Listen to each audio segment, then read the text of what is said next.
नमस्कार, बहुत स्वागत आप सभी दर्शकों का प्रदेश के number 1 news channel news 18 Rajasthan पर। आप देख रहे हैं 5 का प्रहार में हूं आपके साथ हेमंत कुमार। आज का मुद्दा है बर्निंग बांग्लादेश हिंदू टारगेट। बांग्लादेश एक बड़े संकट के मुहाने पर खड़ा हुआ है। शेख हसीना प्रधानमंत्री छोड़ करके वतन से बाहर हो चुके हैं, भारत में हैं। उन्होंने बांग्लादेश छोड़ दिया, अब भारत में।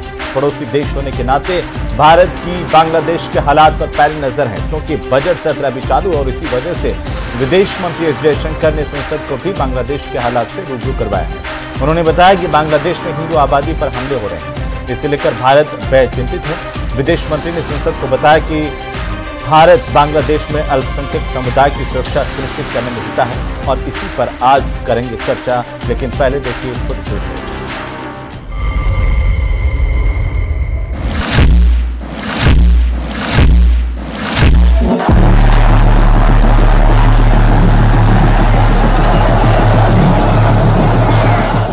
बांग्लादेश में बगावत, हिंदुओं पर आफत।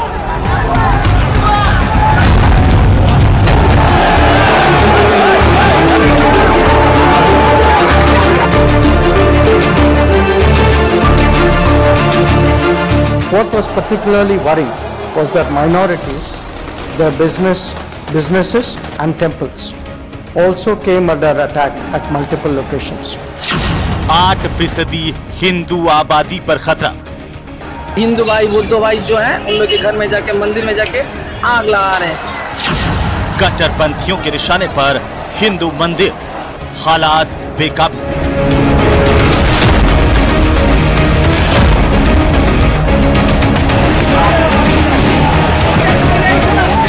भारत से उठी आवाज, बांग्लादेश में हिंदुओं को बचाओ। कि कहीं सनातनियों को प्रताड़ित किया जा रहा है, भारतीयों को प्रताड़ित किया जा रहा है, तो वह अपनी मातृभूमि पे तो आना ही चाहिए। Burning Bangladesh Hindu target.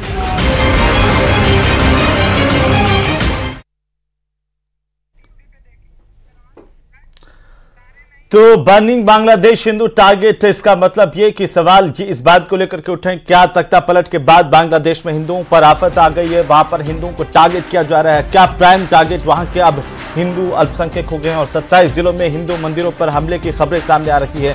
हमारे साथ खास मेहमानों का पैनल मौजूद है। सबसे पहले मैं परिचय करवा दूं, प्रताप राव भारतीय जनता पार्टी के प्रवक्ता हमारे साथ जुड़ चुके हैं। साथ ही साथ महंत बालकनाथ विधायक हैं, भारतीय जनता पार्टी के, हमारे साथ जुड़ चुके हैं। और सीबी यादव हैं, डॉक्टर सीबी यादव प्रवक्ता कांग्रेस पार्टी के हमारे साथ हैं।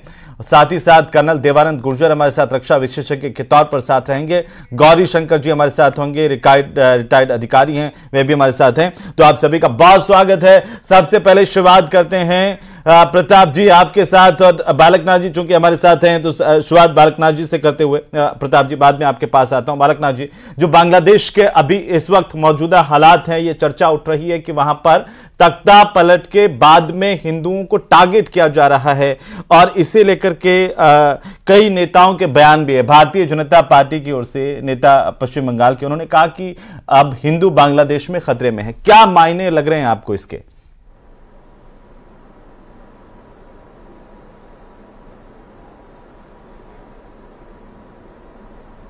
बालकनाथ जी आप सुन पा रहे हैं? मेरे से सवाल किया आपने? जी हाँ। आपसे सवाल किया। देखिए, मायने तो स्पष्ट हैं जी, मायने तो स्पष्ट हैं और पूर्व में भी ऐसी घटनाएं हमको देखने को सुनने को मिलती रही हैं।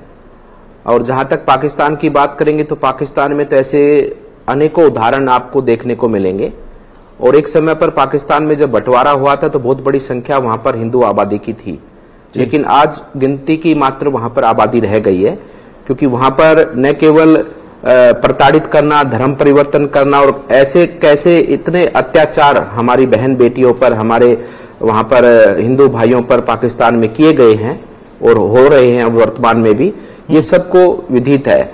और आज जो बांग्लादेश में स्थिति बनी है, एक दिन मैं मानता हूं ऐसी स्थिति पाकिस्तान में भी आने वाली है। और बांग्लादेश के अंदर जो आज जिस प्रकार से वहां की प्रधानमंत्री जी ने इस्तीफा देकर वो देश छोड़कर चली गई है और वहां पर आज कोई उस देश को संभालने वाला नहीं है। आर्मी है, वहां की जो मिलिट्री है वो भी इस तरह से देश को लूटने में लगी है और साथ में वहां की पब्लिक जनता वहां की देश को लूटने में लगी है। देश के संसाधन उनके हैं। इस प्रकार का माहौल जनता को वहां पर नहीं खड़ा करना चाहिए। और विशेष रूप से जो हमारे हिंदू धर्म पर, हमारे सनातन धर्मियों पर, जो हिंदू भाई वहां पर रहते हैं, उन पर जो अत्याचार कल से हमको जो वहां से सुनने को मिले हैं, ये बहुत ही अत्यंत दुखदायी है और चिंताजनक भी है। और हमारी सरकार निश्चित रूप से इस पर कोई बड़ा कदम उठाएगी। आप जिस बात का जिक्र कर रहे हैं, 1971 में जब बांग्लादेश का गठन हुआ, उस वक्त वहां की हिंदू आबादी करीब 18% से ज्यादा की थी, जो अब महज 8% तक है। बिल्कुल बिल्कुल, आपकी बात सत्य है। और इसी तरह से पाकिस्तान हो जाए और बांग्लादेश के लोग जो जिनको हम रोहिंग्या कहते हैं, बांग्लादेशी, जिन्होंने पूरे बंगाल का सत्यानाश कर दिया है, और बंगाल ही नहीं, देश भर के अनेकों स्थानों पर, मेरे अलवर के अंदर रोहिंग्या मुसलमान, रोहिंग्या जो लोग हैं, बांग्लादेशी लोग हैं, अनऑथराइज रूप से यहाँ पर रह रहे हैं। इसीलिए तो भारतीय जनता पार्टी सीए का कानून लाई, जो देश के नागरिक है, चाहे वो किसी भी जाति धर्म को मानने वाला क्यों ना हो, उनका सम्मान और देश के संसाधन पर उनका अधिकार है। लेकिन जो दूसरे देश के लोग हमारे देश में आकर बसे हैं, जो गैर कानूनी तरीके से देश में आकर बसे हैं, उन लोगों को मैं मानता हूं कि अधिकार नहीं है। और वो चिन्हित तो कम से कम होने चाहिए। मानवता के नाते सनातन धर्म का ये धर्म बनता है कि वो भूखे को भोजन दे और उसको पीड़ित को आसरा दे, उसको संरक्षण दे। ये हमारी संस्कृति है और हम देंगे भी। लेकिन इस प्रकार से हमारे देश में वो लोगों ने जिस प्रकार से अवैध रूप से जमीनों पर कब्जा किया हुआ है, और कब्जे के साथ साथ में आपराधिक गतिविधियों में वो लोगों का नाम आता है, और आपराधिक गतिविधियों को बढ़ाने में जिस प्रकार से उन लोगों का योगदान है, उनका वो हम सब के लिए चिंताजनक है। और उन चीजों को आइडेंटिफाई, उनको हमको चिन्हित करना चाहिए। जी, मैं आता हूं प्रताप राव जी। सवाल सीधा सा ये है कि अब जिस तरीके से हमने देखा कि पिछले लगातार दिनों से पाकिस्तान को लेकर के हम बात करते थे, क्या बांग्लादेश में भी अब उसी तरह की स्थितियां हैं? हिंदू टारगेट पर है, प्राइम टारगेट हिंदू हो गए हैं वहां पर, जब से तख्तापलट हुआ है, जिस तरह की खबरें आ रही है। खुद बाकायदा विदेश मंत्री जयशंकर ने भी इस तरफ इशारा किया है। हेमंत, ये एक साफ तौर पर कहने की बात है। जब भारतीय जनता पार्टी या संघ के बाकी संगठन इस बात को उठाते हैं तो लोग सांप्रदायिक कह देते हैं। लेकिन देखिए, अफगानिस्तान में जब सत्ता परिवर्तन होता है तो कौन टारगेट पे होता है? सत्ता तो बदल जाती है, लेकिन हिंदू और सिख टारगेट पे आता है। पूरा समूल नष्ट कर दिया जाता है। आज एक आदमी, एक हिंदू नहीं बचा है अफगानिस्तान में। ऐसी ही घटना जब बांग्लादेश में होती है तो वहां भी अब केवल हिंदू ही टारगेट में है। लेकिन देखिए, श्रीलंका में भी ऐसी घटना हुई, वहां सत्ता बदली और लोगों ने राष्ट्रपति को हटा दिया, लेकिन वहां हिंदू टारगेट पे नहीं था। म्यांमार, वहां भी सत्ता बदली, सेना आई, लेकिन वहां भी नहीं था। यानी कि साफ साफ नजर आता है, जहां मुस्लिम आबादी है, जहां इस्लाम है, रोहिंग्याओं का मसला और ज्यादा विकृत होता हुआ नजर आया। प्रताप जी, ये जो समस्या है, क्योंकि वहां पर जो कट्टरपंथी ताकतें जिस तरीके से सक्रिय होती है, प्रताप जी जी एक ईयरफोन चालू है जी, जहां इस्लाम है वहां सीधे हिंदुओं को टारगेट। अब जैसा बालकनाथ जी ने बताया कि पाकिस्तान में 10% हिंदू आबादी आज 1% के आसपास रह गई है।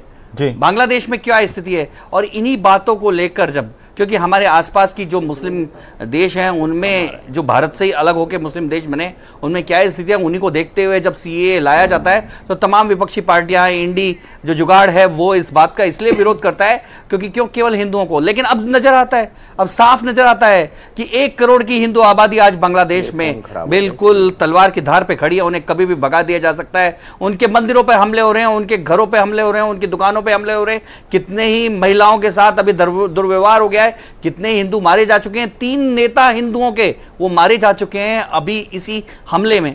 तो ये सारी परिस्थितियां जब बन रही हैं तो साफ साफ तौर पे भाई शासन तो आवामी लीग का था, और उनकी उनकी जो प्रमुख थी हसीना, वो निकल चुकी हैं। सेना का शासन हो चुका है, फिर हिंदुओं का क्या लेना देना? पर लेकिन हिंदुओं को टारगेट किया जा रहा है। क्यों? क्योंकि हिंदुओं को टारगेट करना इस्लाम का, मुसलमानों का एक सीधा एक एजेंडा है। और बिल्कुल बांग्लादेश को हिंदुओं से मुक्त कर दिया जाए, ये उनका एजेंडा है। देखिए, इसीलिए सीए लाया गया। और निश्चित तौर पे लेकिन भारत को, आज पूरे भारत को एक साथ खड़ा होना पड़ेगा, क्योंकि इस तरह से अगर हिंदू आबादी विस्थापित होती रही, हमारे साथ एक और खास मेहमान है बाल मुकुंदाचार्य जी, हमारे साथ जुड़ चुके हैं, विधायक भी हैं और धर्म को लेकर के भी हम बात करेंगे उनसे। बहुत स्वागत है बाल मुकुंदाचार्य जी। सवाल ये बाल मुकुंदाचार्य जी, आज इस तरह से विदेश मंत्री की भी शंका और इसी बात को लेकर के हम चर्चा कर रहे हैं कि बांग्लादेश की जो स्थितियां हैं वहां पर हिंदू खतरे में हैं। अब सीधा टारगेट हिंदू को किया जा रहा है तख्ता पलट के बाद। यह भी खबरें सामने आई है कि वहां पर जो बाहरी ताकतें, जो जिनको हम कहें कि कट्टरपंथी ताकतें थी, उनका भी हाथ होने के संकेत मिले। आप कैसे देख पा रहे हैं ये पूरा परिदृश्य? ये पुराना आप इतिहास से उठाकर देख लें जी, ये जैसा भी पूर्व वक्ताओं से भी आप सुन रहे हैं, ये टारगेट तो लगातार इनका सनातनी और हिंदू ही होता है। और ये जिहादी किस्म के लोग, आतंकवादी स्वभाव के लोग, ये जहां भी जिस देश में रहते हैं वहां इनका यही माहौल रहता है। किसी भी तरीके से सनातनियों को, हिंदुओं को टारगेट करना और उन्हें अपने देश से खदेड़ने का स्वभाव इनका रहता है।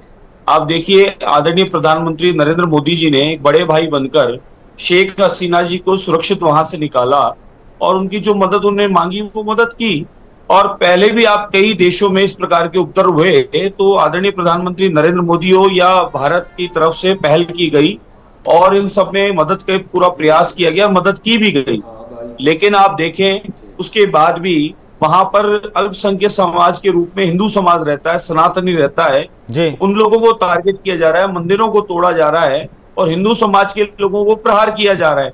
यानी कहीं ना कहीं ये उपद्रवी लोग ये चाहते हैं कि सनातनी हिंदू यहाँ से निकल जाएं। मेरा तो रह रहे हैं पूरे देश में करोड़ों की संख्या में बांग्लादेशी घुसपैठिए आ चुके हैं।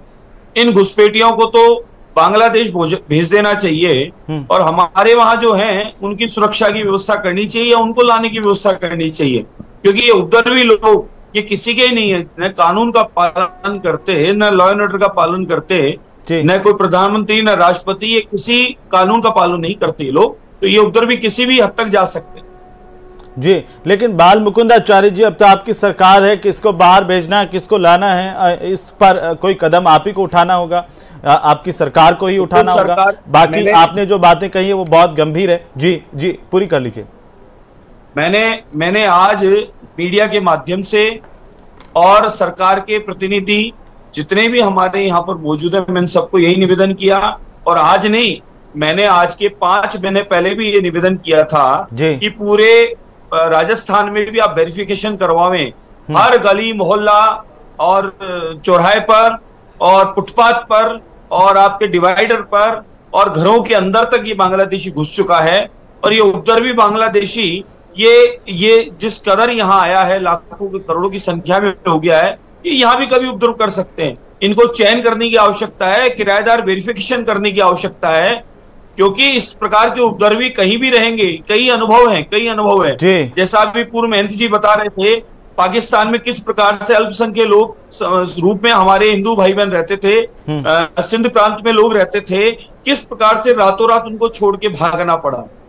आप कहीं भी उठाकर देख लें तो ये जिहाद किस्म के लोग हैं और इन लोगों का टारगेट सनातनी और हिंदू समाज रहता है, जो सर्वे भवन्तु सुखिनः की बात करता है, जो वसुधैव कुटुंब की बात करता है और पूरी दुनिया को भाई बहन मानता है। और अगर बीमारी भी आती है तो कोविड वैक्सीन के रूप में बाल मुकुंदाचार्य जी, जो पश्चिम बंगाल में भारतीय जनता पार्टी के नेता हैं शुभेंदु अधिकारी, उन्होंने कहा कि करीब 1 करोड़ हिंदू हैं जो अब भारत आना चाहते हैं। वहां की स्थितियों को, परिस्थितियों को लेकर के मैं वापस इस पे आऊंगा। एक टिप्पणी मैं चाहता हूं कि गौरी शंकर जी से लेना, रिटायर्ड IAS अधिकारी हैं। गौरी शंकर जी, ये जो पूरा का पूरा घटनाक्रम है बांग्लादेश का, शेख हसीना जो है अब वो गाजियाबाद के हिंडन एयरबेस पर हैं, इंतजार है किसी और देश में उनको शरण मिल जाए, लेकिन वहां पर जो हिंदुओं को लेकर तस्वीरें आ रही हैं या फिर जिस तरीके से हिंदुओं को टारगेट करने की खबरें आ रही हैं, उसे आप कैसे देख पा रहे हैं? का आपके दर्शकों को पैनलिस्ट को जी, ऐसा है कि ये आप 47 पे जाइए। 47 में जो अभी बांग्लादेश है उसमें अप्रोक्सीमेटली 26% हिंदुओं की आबादी थी जी। वो आबादी घटकर 17-18% रह गई थी 71 में। और अभी आज के अगर आंकड़े लेंगे तो ये 7-8% से ज्यादा नहीं होंगे। और ये घटती चली जा रही है क्योंकि मुस्लिम जो हैं उनमें कुछ जो मुस्लिम हैं वो बड़े आतंकी स्वभाव के हैं, बड़े उग्रवादी हैं और उनका हमेशा यही प्रयास रहा है कि वो या तो हिंदुओं को कन्वर्ट करें या उनको इस तरह की सिचुएशन में डालें कि वो देश छोड़ के चले जाएं। मैं बांग्लादेश में 85 से 88 में रहा हूं और उस समय भी सिचुएशन मैंने देखी है, जबकि वहां पर प्रेसिडेंट इरशाद उस समय प्रेसिडेंट थे और इतने उग्रवादी वातावरण नहीं था, लेकिन फिर भी समय समय पर हिंदुओं के ऊपर हमले होते रहे हैं, हिंदुओं के मंदिरों के ऊपर हमले होते रहे हैं। यह एक टेंडेंसी जो बनी है ये 47 में भारत के डिवीजन के बाद दोनों तरफ बनी है और उसी वजह से पाकिस्तान में हिंदुओं की जनसंख्या जो 20% थी घट के 2% रह गई है और इधर जो है वो 26 या 27% से घट के 8% रह गई है। और अभी जो दंगे हो रहे हैं उसमें जो उग्रवादी लोग हैं, जमाते इस्लामी के लोग हैं, जिनका पाकिस्तानी कनेक्शन बहुत स्ट्रांग है और जिनको ISI से काफी फंडिंग मिलती रहती है, ऐसे लोगों का इन्वॉल्वमेंट काफी है। इन्होंने पहले भी बहुत अत्याचार किए हैं और अभी भी ये अत्याचार चल रहे हैं। दूसरी तरफ उनकी लॉ एंड ऑर्डर सिचुएशन इतनी खराब हो गई है कि वो हमले कहीं हर तरह के लोगों पे हमले हो रहे हैं। ऐसा भी है कि अल्पसंख्यक टारगेट पे हैं, लेकिन और लोग भी मारे जा रहे हैं इस सिचुएशन में, क्योंकि एडमिनिस्ट्रेशन तो बिल्कुल है नहीं, लॉ एंड ऑर्डर है नहीं, मिलिट्री का भी अभी तक कोई दबदबा वहां पे दिखाई नहीं दे रहा। तो जब तक नई सरकार के गठन नहीं हो जाता है और लॉ एंड ऑर्डर कंट्रोल में नहीं आता, हालांकि सिचुएशन बड़ी डेलिकेट है। भारत सरकार पूरी स्थिति पर नजर बनाए हुए हैं। डॉक्टर सीबी यादव हमारे साथ, प्रवक्ता कांग्रेस पार्टी के। डॉक्टर सीबी यादव, आज सर्वदलीय बैठक में राहुल गांधी ने भी बांग्लादेश की स्थिति को लेकर के सवाल उठाए थे। राज्यसभा में विदेश मंत्री की तरफ से वक्तव्य दिया गया, जानकारी दी गई। क्या वाकई हिंदू खतरे में आ गया बांग्लादेश का और भारत सरकार को उनको शरण देनी चाहिए? सीबी यादव जी। हेमंत जी, एक तो हेमंत जी जो आपने डिबेट डिजाइन करते हैं उसका 3/4 हिस्सा तो आप बीजेपी और बीजेपी के तथाकथित महंतों को बुला करके पूरा कर देते हैं। जो तथाकथित बीजेपी के महंत क्या होते हैं? सीबी यादव, तथाकथित बीजेपी के महंत क्या होते हैं? वो धर्म के महंत हैं, वो बीजेपी के नेता हो सकते हैं, लेकिन हमारे समाज के आजाद नहीं है। महंतों को महंत तथाकथित कैसे कहते हैं? आप तथाकथित, आप माफी मांगिए। देखिए, आप अपने शब्द वापस लीजिए। वो भी सनातनियों से आपत्ति है, कहीं ना कहीं कांग्रेस का स्वभाव है सनातनियों को इस प्रकार से किसी न किसी रूप में टारगेट करना। देवानंद जी हमारे साथ में जुड़ चुके हैं, कर्नल देवानंद गुर्जर जी सुन रहे हैं, आपका स्वागत है। रक्षा विशेषज्ञ देवानंद जी बोलिए, आपकी आवाज है। सबसे पहले तो मैं हमारे कांग्रेस प्रवक्ता जो भाई साहब हमारे महंतों का अपमान कर रहे हैं, माफी मांगिए। ये माफी मांगिए, आपको ऐसा नहीं करना चाहिए। नहीं संत और महंत किसी पार्टी के नहीं होते, किसी पार्टी के नहीं, हमारे आदरणीय हैं। नहीं, प्लीज डोंट डू दैट। आप नहीं पूछते हो तो क्या है?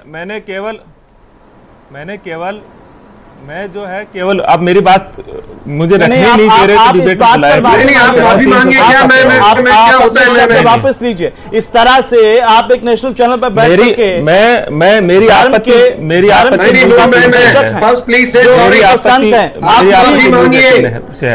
बांग्लादेश में हिंदुओं की परेशानी मेरी बात को आप यहाँ की बात, मैं मेरे शब्दों को वापस लेता हूँ। मेरे को वापस नहीं, माफी मांगो। लेकिन मेरे को उचित बात रखने दीजिए। जो नहीं, पहले माफी मांगिए आप हमारे गुरुजनों से। डिबेट में आप डिबेट नहीं, आप माफी मांगिए पहले। आप सारे प्लीज से सॉरी। आप डिबेट की आप नहीं, no debate. You can't hurt the sentiments of people. जो है तो आप डिबेट को डिरेल करना चाहते हैं? नहीं, आपने कैसे बोला? देवानंद गुर्जर साहब, बाल मुकुंदाचार्य जी, आप कुछ कहना चाह रहे हैं? संबंध वाले लोगों पर इतना उनमें से आक्रमण हो रहा है, जो लोग आप प्रतीक लाते हो, सुनिए, वही सदन में काम करते हैं। हम बांग्लादेश में हिंदुओं की स्थिति को लेकर के बात करने के लिए यहाँ पर बैठे हुए हैं। आप सबसे पहले आते ही इस मंच पर आकर के अगर हमारे संतों महंतों का अपमान करने के लिए उन्हें कथित महंत और संत कहेंगे और बीजेपी के महंत कहेंगे, ये उचित है क्या? ये आपको सोचने वाली बात है? ये क्या आपकी पार्टी की लाइन है क्या? डिस्ग्रेस। मैंने आपसे कहा विधानसभा में 2 दिन पहले इस तरह का वाकया हुआ, तब आपके कांग्रेस के ही विधायक ने माफी मांगी, कहा कि संतों का इस तरह से अपमान नहीं करेंगे, वो किसी भी पार्टी के हो। और हमें पूछना चाहता हूं सीबी यादव, प्लीज मेरे लिए चुप रहिए। सीबी यादव जी, एक मिनट शांत होइए। सीबी यादव जी, नहीं, ये बर्दाश्त नहीं होगा। आप राजनीतिक बात कीजिए, लेकिन संत महात्माओं को आप राजनीति में घसीट करके उन्हें बीजेपी और कांग्रेस में कन्वर्ट कर देंगे? मैं आपकी डिबेट की डिजाइनिंग पे बात क्या डिजाइन? अगली बार हम आपसे पूछेंगे डिजाइन करेंगे। आप देखिए, आप माफी डिजाइन आपसे पूछनी होगी क्या? यादव जी, आपसे पूछने का मौका देंगे क्या? आप माफी मांग रहे हैं हमारे संतों से। आप मुझे बोलने का मौका नहीं देते। आप माफी मांग रहे हैं, आप मौका नहीं दे रहे। आप मैं अलाउ नहीं करूंगा हटा सकते हो मुझे किसी भी तरीके से। मैंने ये कह दिया, संत महात्माओं पर व्यक्तिगत टिप्पणी को लेकर आप माफी मांग रहे हैं। मेरी कोई व्यक्तिगत टिप्पणी नहीं है। मेरे शब्दों से फिर भी पीड़ा हुई तो मेरे शब्द वापस लेने के लिए मैंने बोल दिया है। अगर मेरे नहीं माफी मांगी है, सब लेने से क्या होता है? वापस लेता हूं, मैं बात करता हूं। आप डिबेट से हटा सकते हैं ना, क्यों इतना कर रहे हो? आपको नहीं रखना रख लीजिए। आपको शर्म नहीं आती क्या यहाँ बैठ के ऐसे आप शब्द बोलते हैं? उन्होंने अपने शब्द वापस ले लिए हैं। एक मिनट मैं सीबी यादव जी, मैंने शुरू में बोल दिया था। एक मिनट शांत होइए सर। आपने अपने शब्द वापस ले लिए हैं और आपने कहा कि ये गलती से आपके शब्द निकले हैं, लेकिन हमारे साथ, चूंकि देखिए मैं फिर से स्पष्ट कर दूं, हमारे संत और महात्मा किसी पार्टी विशेष के नहीं होते हैं। वे धर्म के रक्षक हैं, धर्म के मार्ग पर चलने वाले। वो कांग्रेस के सिंबल से भी जीत के आ सकते हैं या बीजेपी के सिंबल से भी जीत के आ सकते हैं। आप उन्हें तथाकथित महंत नहीं कह सकते हैं सर, यह गलत बात थी। और आप अपनी बात रखने के लिए हमने आपको बुलाया। बालकनाथ जी कुछ कहना चाह रहे हैं इस पर। बालकनाथ जी, उसके बाद में आगे बढ़ूंगा, आपके पास आऊंगा। एक मिनट, बात रखने का दिया, आपकी डिबेट खत्म हो गया। पहली बात तो ये विषय है, बांग्लादेश के अंदर हमारे जो हिंदू भाई बहन हैं उनके ऊपर हो रहे अत्याचार के चिंता करना और उनकी कैसे रक्षा सुरक्षा हो पाएगी। लेकिन यादव साहब ने बात को कहां से कहां ले गए, मतलब विषय क्या है। लेकिन मतलब इससे स्पष्ट होता है कि आप सबकी मानसिकता यह है कि जो बांग्लादेश में घटित हो रहा है, आप उसमें हिंदू जो भाई बहन वहां रहते हैं उनके पक्ष में नहीं है, आप उनके विरोध में। ठीक है। हम बात किसकी कर रहे हैं यहाँ पर? आप चर्चा किस बात की ले रहे हैं? मतलब आप क्यों? बालकनाथ जी, और फिर मैं आपके माध्यम से कहना चाहता हूँ कि देखिए, शब्द वापस लेने की कोई आवश्यकता नहीं है जी, माफी मांगने की कोई आवश्यकता नहीं है। आप बोलिए, दिल खोलकर बोलिए, हमको खूब गालियां दीजिए, कुछ भी कहिए, जो आपका मन आए कहिए, लेकिन स्पष्ट रूप से कहते चलिए, रुकना नहीं। आप कहते चलना। अपमान करना सनातन धर्म का, साधु संतों का अपमान करना, आप अपने मैनिफेस्टो में डाल दो कि कांग्रेस कार्यकर्ता सनातन धर्म का अपमान करेगा, कांग्रेस कार्यकर्ता साधु संतों का अपमान करेगा। पूरी दिल इच्छा से अपमान करिए, कोई दिक्कत नहीं है। ये भारत के लोग आपको समय पर उसका जवाब दे देंगे। मैं दूसरी बात ये कहना चाहता हूं कि देखिए, आप लोगों ने जिस प्रकार से इस डिबेट को किसी और दूसरी दिशा पर ले जाने का प्रयास कर रहे हो, आप चिंता व्यक्त करो कि जो वहां पर हिंदू भाई, आप स्पष्ट करें कि वहां पर जो रह रहे हिंदू भाइयों पर जो अत्याचार हो रहे, वहां पर जो हमारे मंदिरों को, जो पौराणिक स्थान है, आज के नहीं, पौराणिक अलौकिक बहुत बड़ा इतिहास है बांग्लादेश में। माँ कामाख्या का बहुत बड़ा इतिहास है, माता का बहुत बड़े बड़े मंदिर है वहां पर, उनका संरक्षण होना चाहिए कि नहीं होना चाहिए, आप उस पर स्पष्ट करो अपनी राय। हिंदू भाइयों का संरक्षण होना चाहिए, उनकी सुरक्षा सुरक्षा होनी चाहिए कि नहीं होनी चाहिए, आप इस बात पर स्पष्ट करो। आप बात को कहां से कहां लेके जा रहे हैं। और फिर कांग्रेस में आप चिंता करो ना कि कांग्रेस में क्यों नहीं एक भी साधु है। ठीक है, कांग्रेस में 1-2 साधु थे आपके पास में, वो भी आपको छोड़ के जा चुके हैं। ठीक है, ऐसी क्या बात है कि कोई भी संत समाज से कांग्रेस के अंदर नहीं जाता है, ना ही उसकी विचारधारा को अपनाता है। इसमें क्या कारण है? मैं चाहता हूं कि आप इस बात का जवाब दीजिए ना। ठीक है, आप भी राजनीतिक पार्टी है, बीजेपी भी एक राजनीतिक पार्टी है, दोनों का धर्म बनता है कि देश की सेवा करना, देश को आगे बढ़ाना। लेकिन बीजेपी में साधु संत बालकनाथ जी को आवाज नहीं जा रही है, बालकनाथ जी को आवाज नहीं जा रही। सीबी यादव जी, मैं चाहता हूं कि आप जवाब दें जी। आप मुझे 1-1.5 मिनट जो भी दो, मैं दे रहा हूं। मैं कभी भी इस तरह से नहीं करता, लेकिन सर अगर आप साधु संतों पर, मैं आपसे फिर से निवेदन करता हूं कि चाहे वो विधानसभा हो या बाहर हो या फिर आप किसी प्लेटफॉर्म पर बैठे हुए हो, करने दीजिए ना। आप खुद ही बोलते जाएंगे तो मैं काम बोलूंगा। मैं सिंपल एक बात ये कह रहा हूं हेमंत जी, ये पूरी डिबेट में ऐसा लग रहा है जैसे हम किसको कह रहे हैं। अगर बांग्लादेश में हमारे हिंदू भाइयों पे अत्याचार हो रहे हैं, उन पे जो भी चीजें हो रही है, तो किसको कह रहे हैं? सरकार तो इनकी है ना।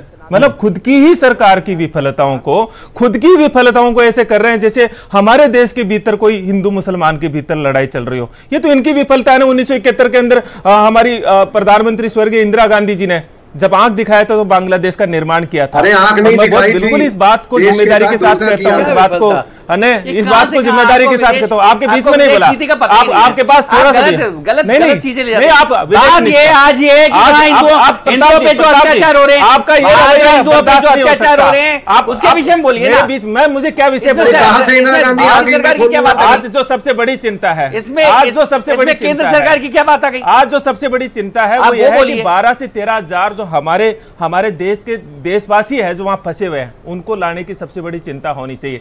हमारे अभी चिंता की रोहिंग्या मुसलमानों की, सबसे बड़ी शरणार्थियों की प्रॉब्लम आ खड़ी होगी अगर हमारी सीमाएं सुरक्षित नहीं होगी तो सीमाओं की हमारी चिंता होनी चाहिए। उनको वहां मरने देते, बदलते हुए को, अरे भाई हिंदुओं को वहां चलने देते, तो बदलते हुए जो घटनाक्रम के अंदर हमारे जो संबंध है वो हिंदुओं को वहां चलने देते, मरने देते। तो आप बांग्लादेशों को यहाँ बुलाना चाहते हो, सरकार है ना, बांग्लादेशों को यहाँ रखना चाहते हो। भाई आप क्यों, आप कैसी बातें करते हो? आप विफल सरकार हो, पर आप कहते हो आप ये मानो ना, आप विफल सरकार हो, आप नहीं मैनेज कर पा रहे हो, आप नहीं मैनेज, आप मानो ना, तो सुधरो। आप हिंदू हो, कुछ तो हिंदुओं की बात करो। इस बात के लिए अरे हिंदुओं के वोट से बनते हो, कुछ तो बात करो। हमारी सीमाओं, कैसी बातें करते हो? हमारी ये है कि हिंदुओं के इस तरह की बातें करते हो, राहुल गांधी जी शर्म आनी चाहिए आपको। सर्वदलीय पार्टी के भीतर जो जिहादियों का समर्थन करते हो, सरकार के साथ है, सरकार को संवाद करना चाहिए हर बारे में, हम उस संवाद के साथ है। अगर किसी भी तरह की चिंता है तो विपक्ष और सत्ता पक्ष तो राहुल गांधी से भी आगे बढ़ गए, उस चीज में जाइएगा। लेकिन कम से कम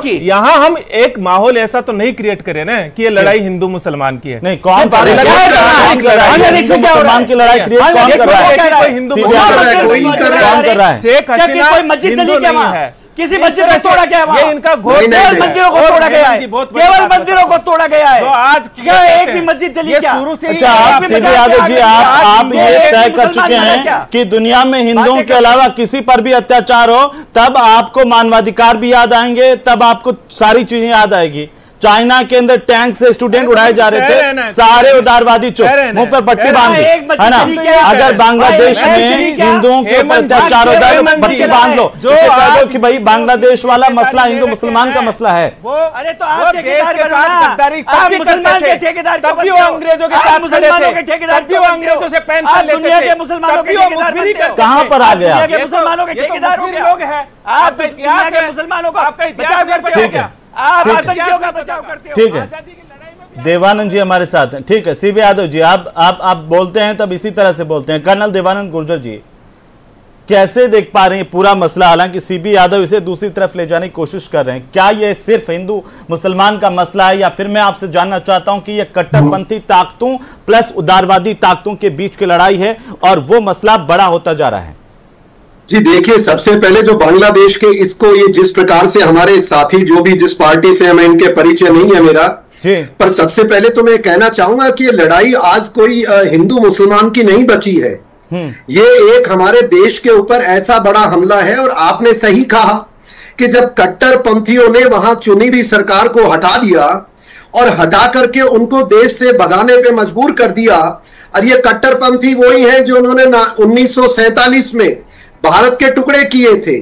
71 में जब ये बांग्लादेश बनाया, ये साथी कह रहे थे इंदिरा गांधी, मैं इनसे पूछना चाहूंगा क्यों आपके घर की जमीन थी जो आपने बांग्लादेश बनाया?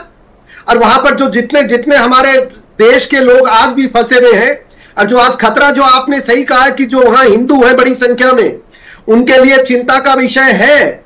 और विषय सामान्य जनमानस से नहीं है, उन कट्टरपंथियों से है, उन जिहादियों से है जिन्होंने चुनी हुई सरकार को, देश के अंदर भी जैसी आवाज है आप देखिए, वो ये कहते हैं जो ये जिहादी लोग जहां पर हैं, ये जो इस्लामी जो उनकी पार्टी है, कट्टरपंथी है, इन्होंने तो चुनी हुई सरकार को स्टूडेंट्स के कंधे पे बंदूक चला करके वहां ये हालत खड़ी कर दी। और अगर उनको चुनाव नहीं जीत सकते, आप देखिए आज जिस महिला को, जिया को जेल में डाल रखा है बांग्लादेश के कानून ने, 18 वर्ष की जेल में। और जब ये सेना के चीफ जो उसी मानसिकता के हैं, वो अपने प्रधानमंत्री को कहते हैं मैं तुमको 45 मिनट देता हूं, या तो देश छोड़ के भाग जा। अरे भाई, तुम प्रधानमंत्री को सुरक्षित नहीं रखोगे तो देश को क्या रखोगे? ये मानसिकता उन लोगों की है जो चुनी हुई सरकार, जो जिहादी लोगों के साथ पाकिस्तान का एजेंडा और जो नागरिकों के खिलाफ। अब इसका जो असर देखने को, जैसे अभी आप बता रहे न्यूज में ऑलरेडी शुरू हो चुका है। 47 में 28% वहां थे, आज हालत ऐसी हो गई है कि गिने चुने और टारगेटिंग शुरू हो चुकी है। मैं भारत सरकार से आग्रह करूंगा, सुरक्षा एजेंसी से आग्रह करूंगा कि हमें उनकी सुरक्षा के लिए जो भी बांग्लादेश की सरकार है, जैसी भी सरकार है, उनको हमें चेतावनी देना चाहिए कि अगर हमारे जो हिंदू समाज के जो माइनॉरिटी वहां पर है, उनको अगर नुकसान हुआ तो सरकार को तैयार रहना चाहिए उसकी सजा भुगतने को, ऐसा मैं मानता हूं। ठीक है, मैं वापस आता हूं, लेकिन हमारे साथ बालमुकुंद आचार्य जी, क्या जो हिंदू लगातार वहां पर अब प्रताड़ित हो रहे हैं, शिकार हो रहे हैं, उनको भारत में शरण देनी चाहिए? आप कैसे देख रहे हैं? बिल्कुल, मैं निवेदन कर चुका हूं ये जी कि जो हमारे सनातनी हैं, भारत से संबंध रखते हैं, हिंदू समाज के लोग हैं, जिन्हें वहां अल्पसंख्यक के रूप में कहा जाता है, वहां पर असुरक्षित है। मंदिरों को जैसा तोड़ा जा रहा है, तो यह माने कि जब मंदिरों को, पूजा स्थानों को तोड़ा जा रहा है, राष्ट्रपति प्रधानमंत्री भवनों पर कब्जा कर लिया गया है, वहां लॉ एंड ऑर्डर जीरो हो चुका है, पुलिस वहां पिट रही है, कुट रही है, तो ये जिहादी किस्म के, जैसा कर्नल साहब ने कहा कि ये जिहादी किस्म के लोग हैं, ये आतंकवादी स्वभाव के लोग हैं, ये दुनिया के जिस कोने में रहेंगे, ये सनातन के दुश्मन हैं ये लोग। तो सनातनियों को कहां छोड़ेंगे? यहां तो हम दया धर्म की बात करते हैं, सबको गले लगाने की बात करते हैं, सबकी मदद की बात करते हैं, और ये इस प्रकार की हरकतें करते हैं, इसलिए सुरक्षित नहीं है। मैं तो कहूंगा कि जो भारत में बांग्लादेशी, रोहिंग्या और ये घुसपैठिया जिस भी रूप में यहाँ घुसे छुपे पड़े हैं, इन लोगों को तो वहां एक्सपोर्ट करने की जरूरत है। और हमारे जो भारतवर्षी या भारत से संबंध रखने वाले हिंदू समाज के लोग हैं, सनातनी हैं, उन्हें यह लाने की आवश्यकता है। वहां इनकी सुरक्षा की व्यवस्था करनी चाहिए, अन्यथा उनको यहां सुरक्षित लाना चाहिए, क्योंकि शेख हसीना साहब को सुरक्षित यहां लाया गया है, उनको भी भारत से उम्मीद थी। मैं मानता हूं कि उनको भी हमसे उम्मीद है। आप पूरी दुनिया में उठाकर देख लें, ये जिहादी स्वभाव के लोग, ये आतंकवादी स्वभाव के लोग पूरी दुनिया में यही आतंक मचा रखे हैं, जहां जाओ वहां यही स्थितियां उत्पन्न करते हैं। इसलिए इनसे सुरक्षित रखना चाहिए। और ये जो भाई लोग यहाँ चिंता कर रहे हैं बैठकर, मेरे को ये समझ में नहीं आया, इतना गंभीर विषय है, चिंता का विषय है, पक्ष विपक्ष हो, कांग्रेस हो, बीजेपी, अन्य कोई दल हो, ये सबके लिए चिंता का विषय है कि वहां सनातनी हैं, हिंदू समाज के लोग हैं, भारत से संबंध रखने वाले लोग हैं, उनके साथ अत्याचार हो रहा है। उनको बचाने के लिए हम सबको मिलकर चर्चा करनी चाहिए, उनको बचाने के लिए हमें योजना बनानी चाहिए। और ये यहाँ बैठकर दूसरे विषय बात कर रहे हैं, यानी इनका क्लियर है मामला कि ये कभी भी सनातन के, हिंदू समाज के या भारत के पक्ष की कोई चर्चा में भाग लेना नहीं चाहते, ये हमेशा उनके खिलाफ ही बात करना चाहते। नहीं, आज राहुल गांधी ने जब मुलाकात की सर्वदलीय बैठक में, उन्होंने ये मसला उठाया। बालमुकुंद आचार्य जी, गौरीशंकर जी, जो बांग्लादेश के हालात है, क्या वो हमारे लिए अब एक इस तरह से हेमंत जी एक टिप्पणी चाहूंगा मैं, आ रहा हूं मैं, थोड़ी तसल्ली। गौरीशंकर जी, क्या पाकिस्तान जिस तरीके से हमारे लिए एक टेंशन बनकर के था और उस पर हमें कांस्टेंट करने की जरूरत थी, क्या उसी तरह से बांग्लादेश के हालात पर भी कांस्टेंट करने की जरूरत है जिस तरह के हालात बने हैं? आप बिल्कुल सही कह रहे हैं। एक्चुअली बांग्लादेश की सिचुएशन और भी ज्यादा बदतर है अभी जी, क्योंकि हमारी जो बॉर्डर है वो 4000 किलोमीटर से ज्यादा है और कोई नेचुरल बॉर्डर नहीं है। बॉर्डर में आप एक घर का एक दरवाजा इंडिया में खुलता है, दूसरा दरवाजा बांग्लादेश में खुलता है। कई जगह रिवर्स हैं जिसमें आप स्विम करके इधर आ सकते हो। तो इस बॉर्डर को कंट्रोल करके मैंने काफी बॉर्डर पे ट्रेवल भी किया है जी, बीएसएफ और बीडीआर से बातें भी की हैं। उसको कंट्रोल करना बहुत ही ज्यादा मुश्किल है और इसलिए ये आतंकी जो टाइप के लोग हैं, जिहादी टाइप के लोग हैं जो बांग्लादेश में और जिनको विदेशों से फंडिंग मिल रही है, वो चाहेंगे कि भारत में भी वो परेशानी पैदा करें। तो इससे हमें एक चीज तो ये कि बॉर्डर को बहुत अच्छी तरह सील करना पड़ेगा जिससे कि ये जिहादी एलिमेंट्स हमारे यहाँ नहीं आए।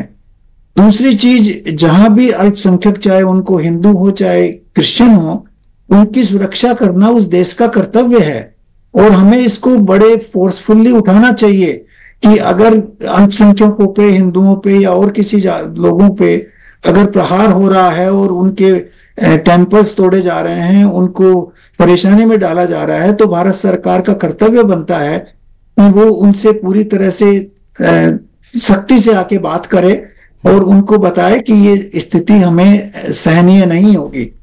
तीसरी चीज ये है कि ये इंटरनेशनल इश्यू भी बन चुका है अब, क्योंकि जिहादी जो हैं प्रवृत्ति के लोग ये हर देश में बढ़ते चले जा रहे हैं।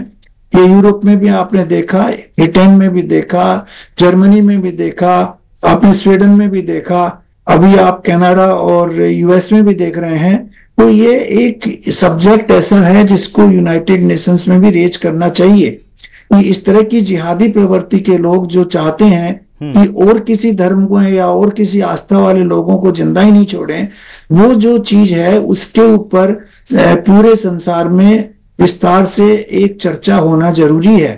तभी इन लोगों का थोड़ा सा कंट्रोल हो पाएगा। इन लोगों की जो इंटरनेशनल फंडिंग है वो कम होनी चाहिए या बंद होनी चाहिए। बिल्कुल ठीक है, ये फंडिंग ओपनली भी हो रही है और इनडायरेक्टली भी हो रही है। सीबी यादव जी, दुनिया में अब बहुत सारे मुस्लिम कंट्रीज है, ईसाई कंट्रीज हैं, लेकिन हिंदू राष्ट्र नहीं है कहीं। तो अगर ये प्रताड़ित हिंदू हैं, ये हिंदू जो टारगेट पर है, निशाने पर है, उनके लिए शरण की जगह सिर्फ भारत ही बचती है। उसके भी अगर आप इस तरह से सवाल उठाएंगे तो कहां जाएंगे? नहीं, हमें सवाल कहाँ उठा रहे हैं, हम ये उठा रहे हैं कि जो भी चीज हो रही है उसमें सरकार की विफलता है।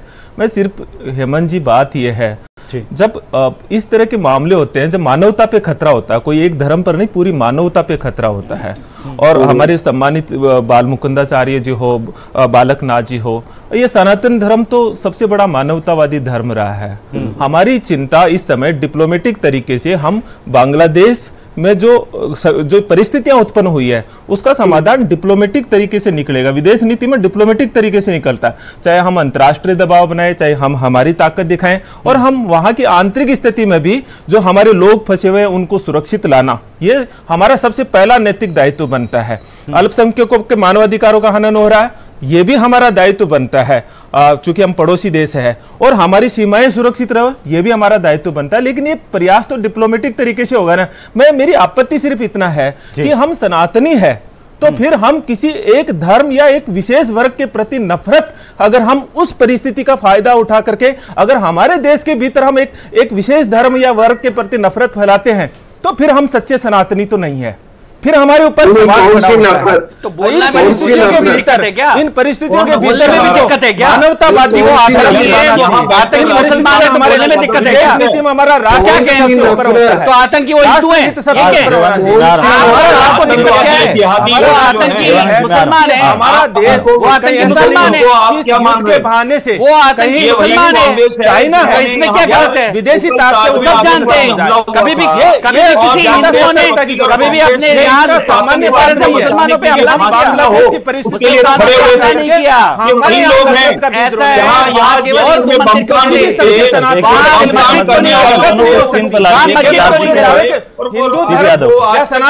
बांग्लादेश में मस्जिद क्यों नहीं जली? और अगर हम बांग्लादेश में मस्जिद क्यों नहीं जली? चोला पहन करके नफरत की बात करते हैं, बांग्लादेश में मस्जिद क्यों नहीं जली? ये बताओ, हम सच्चे सनातनी अगर आप इतने ही उनके श्रेय दे, सनातनियों को मार रहे हैं, सनातनियों के मंदिर दिवाले स्थान तोड़ रहे हैं, और ये उन लोगों को क्या मान रहे हैं? जी सीबी यादव जी जवाब दीजिए। सनातन तो कह रहे हैं ना वसुदेव कुटुंब की पूरा परिवार है, लेकिन ये तो नहीं। यहाँ पर यहाँ सुना, कभी देखा आपने? या सनातनी पूरी दुनिया में कहीं भी रहता है तो आपने देखा सनातनी ने किसी को प्रताड़ित किया हो? ये स्वभाव किनका है? ये आतंकवादियों का, ये जिहादियों का स्वभाव है, और जिहादियों का आतंकवादी को पक्ष करने वाले कहीं ना कहीं उनके साथी हैं। तो यही कह रहे हैं मेरे। हाँ, तो बोलने में क्या दिक्कत है? तो आप फिर क्यों बोल रहे हो? बोल सभी धर्मों का कोई ऐसा नहीं है कि उसको लेके मैं एक विशेष धर्म विशेष धर्म को मानने वाले की बात हुई है क्या? विशेष धर्म कोई मानने वाले कर रहे हैं, कोई हिंदू कर रहा है क्या? कोई हिंदू कर रहा है क्या? आतंकवादी स्वभाव के लोग हम यहाँ केवल मुसलमान कर रहा है। जी प्रताप जी, सीधा सवाल है, सीबी यादव करें कि जब आप खुद सरकार में डबल इंजन की सरकार है और किस तरीके से विदेश नीति के तहत इसको हल करना है, तो आप सवाल किसके लिए कर रहे हैं? नहीं समझ रहा कि इस डिबेट का मुद्दा क्या है। प्रताप जी जवाब दीजिए। सीपी यादव जी, आपने सवाल पूछा, आपका सवाल मैं शर्मा जी को प्रोफेसर साहब इनको समझाना चाह रहा हूं कि ये डिबेट क्यों रखी गई है। इनको सबसे पहले समझ में आना चाहिए कि हमारे पड़ोस में बांग्लादेश, हमारे पड़ोस में जो बांग्लादेश है, वहां एक हिंदू आबादी इस तरह से खतरे में है, वहां की सरकार को रातों रात बदलकर वहां सेना ने कब्जा कर लिया है, आतंकियों ने कब्जा कर लिया है, जिहादियों ने कब्जा कर लिया है। हमारे देश के लिए चिंता का विषय है। ऐसे में पूरे देश की जनता एक साथ खड़ी होकर एक ही आवाज में उनके लिए आना चाहिए। तो डिबेट उसके लिए जनता का समर्थन, क्योंकि सरकार तो कर ही रही है। अरे तो आप आए क्यों फिर? आप नहीं आते, आप डिबेट मेरे लिए नहीं है, आप डिबेट में आते ही नहीं, आप बोलते हैं कि नहीं आना चाहिए। देश की एक आवाज जानी चाहिए।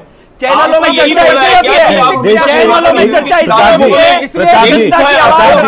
प्रताप जी सुनिए ना, मेरी बात सुनिए। प्रताप जी, सर्वदलीय बैठक में सभी दलों ने प्रताप जी, सभी दलों ने एक सुर में कहा है कि बांग्लादेश के मसले पर पूरा देश आपके साथ है, आप कदम उठाएं। आप नहीं आते, हमारे से नहीं संभल रही है स्थितियां। हेमंत जी, इनको बताइए डिबेट क्यों होती है। नहीं प्रताप जी, ऐसे मसलों में जनता का एक साथ समर्थन होना चाहिए, एकजुटता आनी चाहिए, सरकार को बल मिलना चाहिए, इनको बताइए। तो ये बल सर्वदलीय बैठक में तमाम राजनीतिक दलों ने आपको दिया है सर, और एक सुर में आपने बोला है। आप वो बोलिए ना, आप क्यों नमक मिर्ची लगा रहे हैं? आप क्यों अपने वोट बैंक पे चिंता कर रहे हैं? आप क्यों केवल मुसलमानों की चिंता कर रहे हैं? प्रताप जी, मैं रुकिए, आप, मैं आता हूं। बालकनाथ जी, क्या इस वक्त बांग्लादेश के हिंदुओं के लिए पूरे देश को एक सुर में बोलने की जरूरत है, उनका साथ देने की जरूरत है, ताकि इस तरह से उनके ऊपर अत्याचार रोके जा सके? बालकनाथ जी। बिल्कुल, निश्चित रूप से आपने जो कहा, और उसी की चिंता करने के लिए आज हम सब लोग यहाँ पर बैठे हैं। आपने इसी के लिए ये डिबेट का, ये जो आज चैनल पे आपने कार्यक्रम का आयोजन किया है जी। लेकिन पता नहीं अब ये यादव साहब कौन सी संगति में रहते हैं, बात किसी चीज की हो रही। भाई, वहां प्रताड़ित है हिंदू समाज, वो पाकिस्तान का ही मूल निवासी है, और वो आज से नहीं रहा, हजारों सालों से उनके पूर्वज वहां पर रहते आए हैं। क्योंकि ये अपना देश जो आज जितना बड़ा मानचित्र देश का हम जानते हैं, ये उससे कईयों अधिक बड़ा हमारा भारत राष्ट्र था एक समय पर, लेकिन आज नहीं है। लेकिन कुछ लोग जो जहां वहीं रहना चाहते थे वो वहां रह रहे हैं, लेकिन आज उनके अधिकारों की, उनकी रक्षा की, सुरक्षा की जिम्मेदारी वहां के लोग नहीं लेती, वहां की सरकार नहीं लेती। और वहां की जो बहुसंख्यक समाज है, वो बहुसंख्यक समाज मुस्लिम समाज से आता है, और मुस्लिम समाज न केवल बांग्लादेश, पाकिस्तान, अफगानिस्तान, इराक, ईरान, कोई भी देश में जाकर देख लो ना, वहां शांति है ही नहीं। आपस में जहां ये एक ही समाज के लोग, वहां भी आपस में इनकी लड़ाई है, और दूसरे समाज का व्यक्ति, दूसरे धर्म को मानने वाला व्यक्ति तो उनके बीच में रह ही नहीं सकता। इस प्रकार की व्यवस्था कहीं भी किसी भी देश में जाकर देख लो, वहां पर हिंदुओं पर अत्याचार हो रहा है। तो हिंदू ही कहेंगे ना उनको, या कांग्रेस बता दे उनको क्या कहें, किस नाम से पुकारा जाए उनको, हिंदू ही कहेंगे।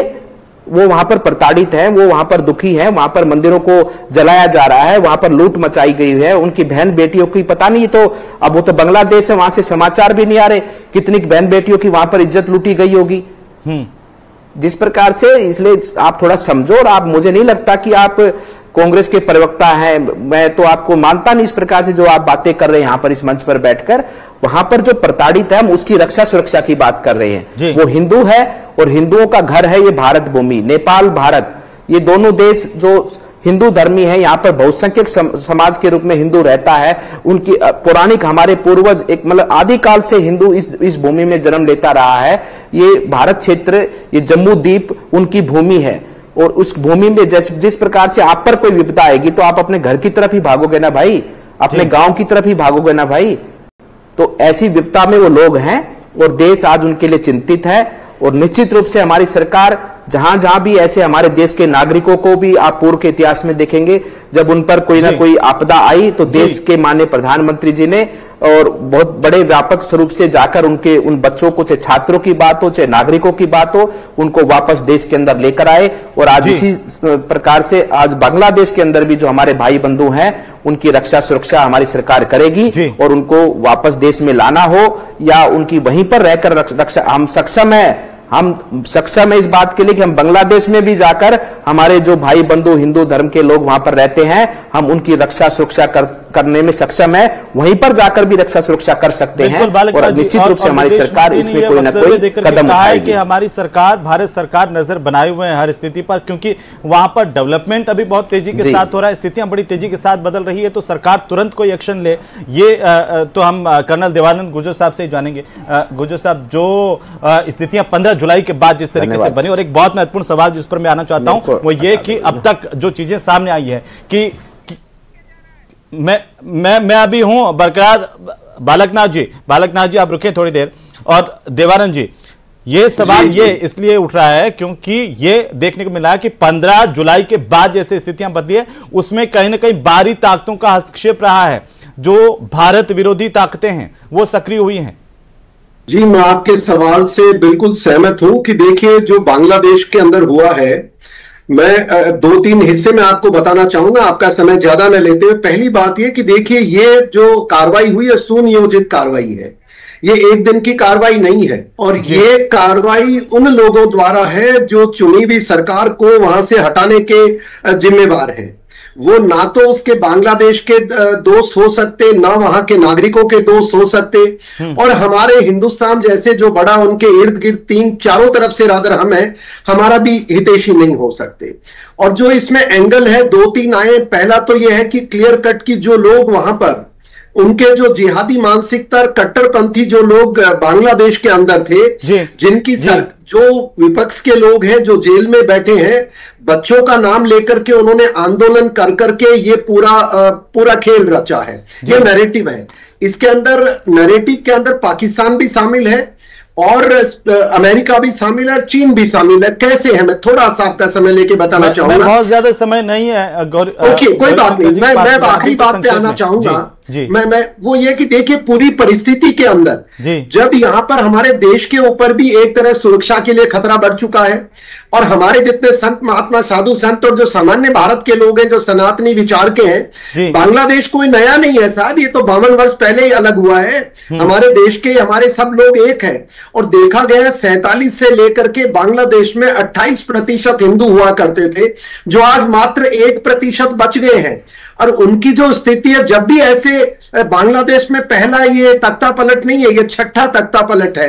और जब 5 तख्ते पलट हुए उस समय भी देखा गया था कि हमारे जो माइनॉरिटी जिसको कहते हैं, जो हिंदू है वहां, उनके साथ दुर्व्यवहार हुआ है, उनके घर जलाए गए, उनकी महिलाओं के साथ दुराचार हुआ है। तो मेरी आग्रह है, ये जो हमारे यादव साहब बैठे हैं, अपनी मानसिकता छोड़ दो। ये आपके जो कांग्रेस के पूर्वज है उनके किए हुए काम है, वरना न पाकिस्तान होता, न बांग्लादेश होता, हिंदुस्तान होता। बहुत शुक्रिया हमारे साथ चर्चा में शामिल होने के लिए। सीबी यादव जी आपका भी, प्रताप जी आपका बहुत शुक्रिया। हमारे साथ में बाल मुकुंदाचार्य जी आप जुड़े, आपका भी बहुत शुक्रिया। और साथ ही साथ हमारे साथ में बाकी संत भी जुड़े, उनका महंत बालकनाथ जी भी जुड़े। बाल मुकुंदाचार्य जी आपका भी शुक्रिया। कुल मिलाकर के जो बांग्लादेश की स्थितियां हैं उस पर भारत सरकार नजर बनाए हुए हैं, लेकिन चिंता की बात यह है कि कट्टरपंथी ताकतें वहां पर हिंदुओं को टारगेट कर रही है, निशाना बना रही है। इस पर भारत सरकार की तरफ से भी बयान आया कि सरकार लगातार नजर बनाए हुए हैं, जो एक्शन होगा, लिया जाना होगा, वो लिया जाएगा।